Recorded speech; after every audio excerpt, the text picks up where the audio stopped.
The Boston Celtics have recently acquired Gordon Hayward. This offseason has been the most ridiculous offseason in NBA history.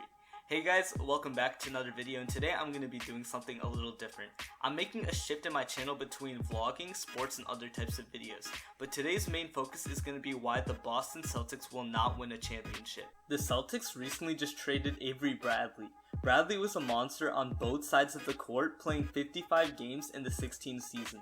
He averaged 16 points, 2 assists, and 6 rebounds while playing 28 minutes per game and being an on and off substitute for Isaiah Thomas. He's putting up ridiculous numbers, and yes, he is 26, but he still has a few years left.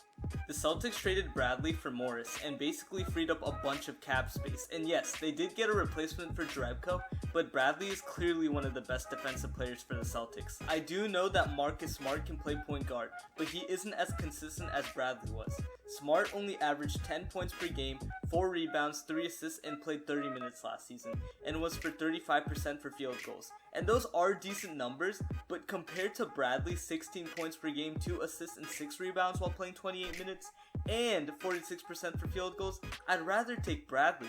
He's just a more consistent player, especially when it comes to rebounds, field goals, and one-on-one duels. To add, he was the only starting shooting guard to have a PER of 14 on that team. I know the Celtics fans weren't happy when they traded Bradley, but we just gotta wait and see for the season and see what happens, cause you never know. Basketball is a mysterious sport. Anything can happen.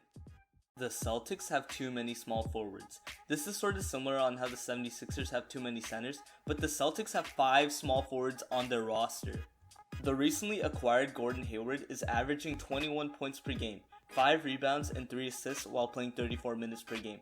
Oh, and let me add, he's 47% for field goals. Another small forward is Jay Crowder.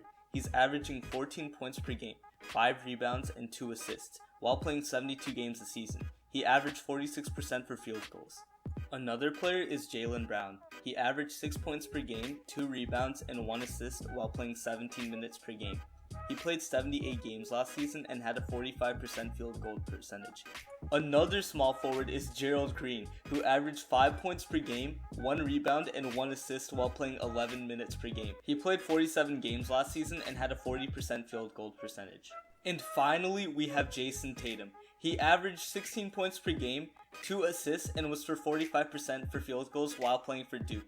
This is just crazy. Having 5 small forwards on one roster, I know Brad Stevens can obviously change their position, but having 5 small forwards and 0 starting shooting guards is just crazy.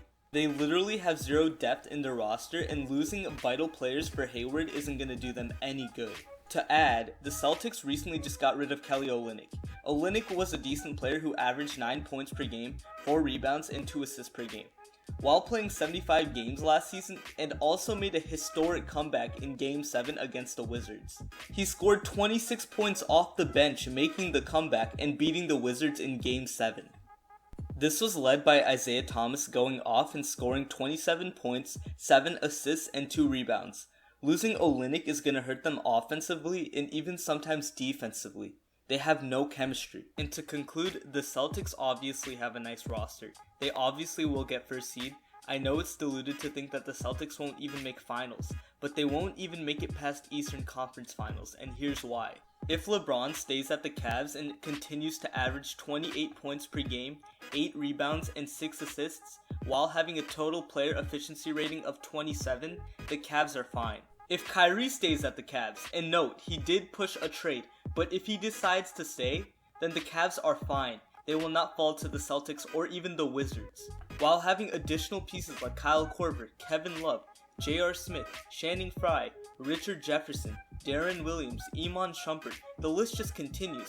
I know the Cavs won't beat the Warriors anytime soon, but they have enough in their arsenal to completely eradicate the Celtics. And maybe the Celtics will bring the series to 1 to 2 more games, but the Cavs are too dominant of a force. Let's not forget the Wizards, Bucks, or even the Heat. The Wizards have John Wall, one of the best point guards in the league. They also have Bradley Beal, making them one of the best backcourts in the whole league. They also have Kelly Oubre and Morris. They're both good big men and they can score a lot of points. The Bucks have one of the best management and young teams in the league. They have Giannis Antetokounmpo, Jabari Parker, Malcolm Brogdon, Matthew Dellavedova, Thon Maker, and veteran Jason Terry. They have one of the best young squads, and they made the 6th seed. If you guys don't think that they'll make it anywhere, you're wrong. The Heat are also exploding with talent. They have Hassan Whiteside, Goran Dragic, Dion Waiters, Edris Adebayo, Josh Richardson, Justice Winslow, and a bunch of other amazing players. All of these teams are competition to the Celtics, and I know the Celtics just acquired an amazing veteran, but it's their 5th small forward. They have no shooting guard, and people are overrating the squad just because the Celtics have a few good players. And yes, I do know they got 1st seed last season, and I know people are going to say they'll get 1st seed again, but they're not going to beat any team in the Eastern Conference Finals. I know Kyrie is trying to push a trade, but that doesn't mean anything. The Cavs still have a decent roster, and if LeBron decides to stay, then they'll be fine. But Kyrie isn't guaranteed. If he leaves, then the Cavs will soon fall. I hope you guys enjoyed the video though. That's all I have to say. Please leave a like, comment, share the video with your friends, and thank you for watching the video.